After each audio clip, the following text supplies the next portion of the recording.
बिस्मिल्लाहिर्रहमानिर्रहीम। अस्सलाम वालेकुम।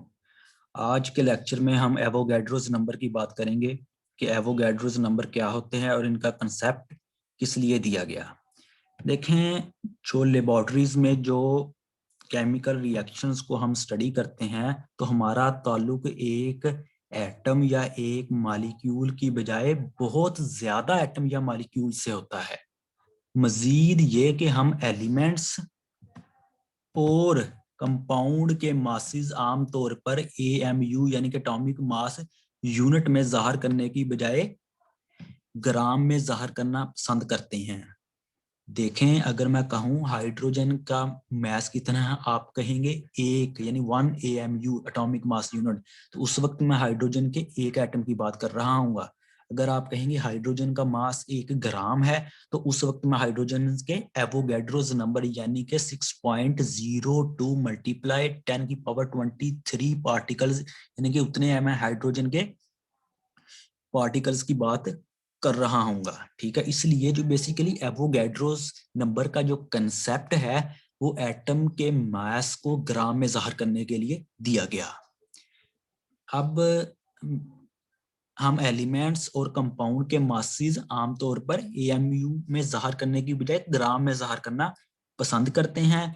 इसलिए हमें चंद ऐसे जराए की जरूरत है जो कीमियाई फार्मूला यानी कि केमिकल फार्मूला और एटमी मास जैसे ख्यालात को, आइडियाज को ऐसे अमली ख्यालात में तब्दील कर दे जिनसे हम एलिमेंट्स और कंपाउंड की मकदारों का आसानी से तयन कर सकें। जब जब कार्बन का एक एटम ऑक्सीजन के एक एटम से रिएक्ट करता है तो कार्बन मोनोऑक्साइड का एक मॉलिक्यूल बनता है। केमिकल इक्वेशन ये देख लें, आप नीचे दी गई है। ताहम हमारे लिए ये नामुमकिन है कि एक एक एटम का हिसाब किताब करें। ठीक है, क्योंकि ये बहुत छोटे छोटे होते हैं, यानी कि आम आंख से तो एटम नजर नहीं ना आता। इसको देखने के लिए हाई मैग्नीफाइंग पावर की माइक्रोस्कोप का सहारा लिया जाता है। अब एक डॉट में भी 20 लाख के करीब एटम होते हैं, तो इससे आप अंदाजा लगा लें। हमारे लिए ये नामुमकिन है कि एक एक एटम का हिसाब किताब करें क्योंकि ये बहुत छोटे होते हैं। तो फिर इसका हल ये है कि हम एटम्स की तादाद बढ़ा देते हैं। फॉर एग्जाम्पल, तादाद हमने बढ़ा दी। अब कह दिया कि हमने 100 एटम कार्बन के हैं, वो रिएक्ट करते हैं ऑक्सीजन के 100 एटम से, तो आगे 100 मॉलिक्यूल कार्बन मोनोऑक्साइड के बना देते हैं। या हम कह देते हैं कि 10,000 एटम कार्बन के ऑक्सीजन के 10,000 एटम से रिएक्ट करके 10,000 आगे कार्बन मोनोऑक्साइड के मॉलिक्यूल बना देते हैं। याद रहे कि एटम की तादाद बढ़ाने से ना जो रिएक्ट करने वाले एटम्स हैं उनकी रेशो पर, उनकी निस्बत में कोई फर्क नहीं पड़ेगा। इस तरह बनने वाले मॉलिक्यूल की रेशो भी वही रहेगी।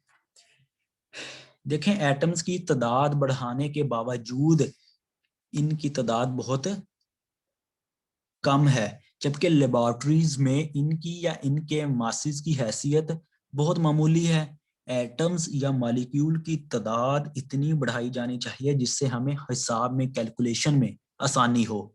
मिसाल के तौर पर हमने इनकी तादाद इतनी कर दी, 6.02 मल्टीप्लाई 10⁻23 हमने इतनी तादाद कर दी। ठीक है, तो फिर ये जो इक्वेशन है इसको हम यूज अब ज़ाहिर करेंगे कि हमने कार्बन के 6.02 मल्टीप्लाई 10⁻23 एटम जब ऑक्सीजन के 6.02 मल्टीप्लाई 10⁻23 एटम से रिएक्ट करेंगे तो आगे 6.02 मल्टीप्लाई 10⁻23 मॉलिक्यूल बनाएंगे कार्बन मोनोऑक्साइड के। ये देखें, ये बेसिकली साइंटिफिक नोटेशन में ये वैल्यू दी गई है। आगे नीचे अगर स्टैंडर्ड फॉर्म में ये देख लें, ये दी गई है। ये कितने बनते हैं? 602 यानी 602 बिलियन ट्रिलियंस बनते हैं। इतना बड़ा नंबर होता है ये। ठीक है, 6.02 मल्टीप्लाई 10⁻23 एक बहुत बड़ा नंबर है और हमने इस मखसूस नंबर का इंतखाब इसलिए किया कि हम एटम के मास को ग्राम में जाहिर कर सकें।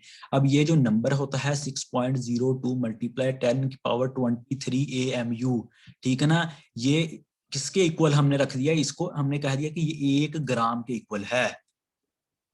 तो फिर जो ये मसावात है इसको हम यूं लिख सकते हैं ना कि अगर मैं कहूँ कि 12 ग्राम मेरे पास जो कार्बन होगी वो किसके इक्वल होगी, 6.02 मल्टीप्लाई 10⁻23 को मैंने मल्टीप्लाई कर दिया 12 से। देखें, ये आपने चीज याद रखनी है। जब मैं कार्बन के एक एटम की बात करूंगा ना, कार्बन का फर्ज करें, मैंने कहा कि कार्बन का मैस 12 यानी 12 AMU है, उस वक्त मैं कार्बन के सिर्फ एक एटम की बात कर रहा हूंगा। लेकिन जब मैं कहूंगा कार्बन का मास 12 ग्राम है, तो उस वक्त मैं कार्बन के 6.02 मल्टीप्लाई 10⁻23 यानी के 602 बिलियन ट्रिलियंस की मैं उस वक्त कार्बन के एटम्स की बात कर रहा हूँ। ठीक है। अब 12 ग्राम जो कार्बन का मैस है वो किसके इक्वल है, 6.02 मल्टीप्लाई 10⁻23। ठीक है, इसको किससे मल्टीप्लाई कर दिया, 12 से। तो ये कितना आ गया आगे, 12 ग्राम आ गया। इसको यूं भी आप लिख सकते हैं।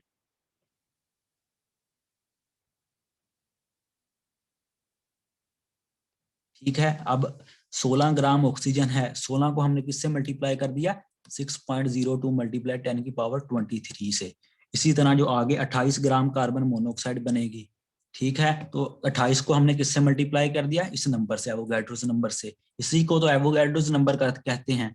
तो इसका मतलब ये हुआ कि 12 ग्राम कार्बन ऑक्सीजन के 16 ग्राम से रिएक्ट करके 28 ग्राम कार्बन मोनोऑक्साइड बनाती है। ठीक है। अब से ये वाज़ेह हो गया कि 12 ग्राम कार्बन या 16 ग्राम ऑक्सीजन में 6.02 मल्टीप्लाई 10⁻23 एटम्स होते हैं। इस तरह 28 ग्राम कार्बन मोनोऑक्साइड में 6.02 मल्टीप्लाई 10⁻23 यानी के 602 बिलियन ट्रिलियंस मॉलिक्यूल होते हैं। ठीक है। इस नंबर को बेसिकली जो नंबर को एक इटालियन साइंटिस्ट थे, अमेडो एवोगैड्रो, उनके नाम से ही बेसिकली इसको इसको एवोगैड्रोस नंबर कहा जाता है। ठीक है ना। इन्होंने सबसे पहले इस नंबर को मालूम किया था। एवोगैड्रोस नंबर को Na दिया गया, नीचे एक सिंबल है। ठीक है ना, इससे रिप्रेजेंट करते हैं हम एवोगैड्रोस नंबर को। क्यों दिया गया कंसेप्ट, एटम के मास को ग्राम में ज़ाहिर करने के लिए। अगर आप सिंगल एटम के मास को ज़ाहिर करते हैं, फॉर एग्जांपल मैंने कह दिया कि हाइड्रोजन का मास एक यानी कि 1 AMU है, उस वक्त मैं हाइड्रोजन के एक एटम की बात कर रहा हूँ। लेकिन अगर मैं कहूँ हाइड्रोजन का मास 1 ग्राम है, उस वक्त मैं हाइड्रोजन के 6.02 मल्टीप्लाई 10⁻23 एटम्स की बात करूंगा। ठीक है, इतने एटम्स का मास फिर 1 ग्राम होगा। ठीक है, तो ये था जी आज का लेक्चर। अब होप कि अब आपको कुछ ना कुछ इन्फॉर्मेटिव इन्फॉर्मेशन मिली होगी इस वीडियो में। अगर वीडियो पसंद आए तो शेयर कीजिएगा और मेरे चैनल को सब्सक्राइब जरूर कीजिएगा। शुक्रिया।